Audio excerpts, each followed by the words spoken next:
আসসালামু আলাইকুম। Launch travel ভিডিওতে আপনাকে স্বাগত। অনেকে কমেন্ট করতে যে লঞ্চ চলাচল স্বাভাবিক হয়েছে কিনা বা চলে কিনা, সেজন্য সতর্কতা আসলাম। দেখতে পাচ্ছেন লঞ্চ চলাচল পুরোপুরি বন্ধ, কারণ 10 নম্বর সিগন্যাল চলতেছে। এখনও ঘূর্ণিঝড় আঘাত হানেনি, আঘাত হানবে সন্ধ্যার দিকে। দেখতে পাচ্ছেন পুরো পন্টুন খালি,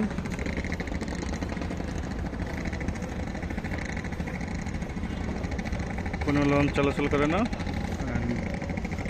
নৌকাও বন্ধ প্রায়, নদীও পুরোটা খালি দেখা যাচ্ছে। সামনের দিকে আগে দেখি একটু।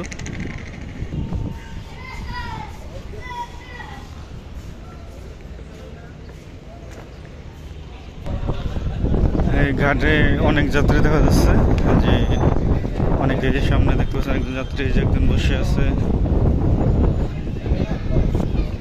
পাশে অনেক যাত্রী আছে। আজকে লঞ্চ চলাচল বন্ধ, এটা টিভিতে সবসময় দেখানো হচ্ছে। তার পাশাপাশি সবগুলো গ্রুপেই পোস্ট দেওয়া হয়েছে। তারপরও অনেকে আসছে দেখতে যে লঞ্চ চলাচল করে কিনা। আগামীকাল যদি আবহাওয়া ভালো থাকে তাহলে এই লঞ্চগুলো ছেড়ে যাবে। তো এই ছিল সদরঘাট থেকে আপডেট। এতক্ষণ সাথে থাকার জন্য অসংখ্য ধন্যবাদ। ভিডিও যদি ভালো লাগে অবশ্যই লাইক কমেন্ট শেয়ার করবেন।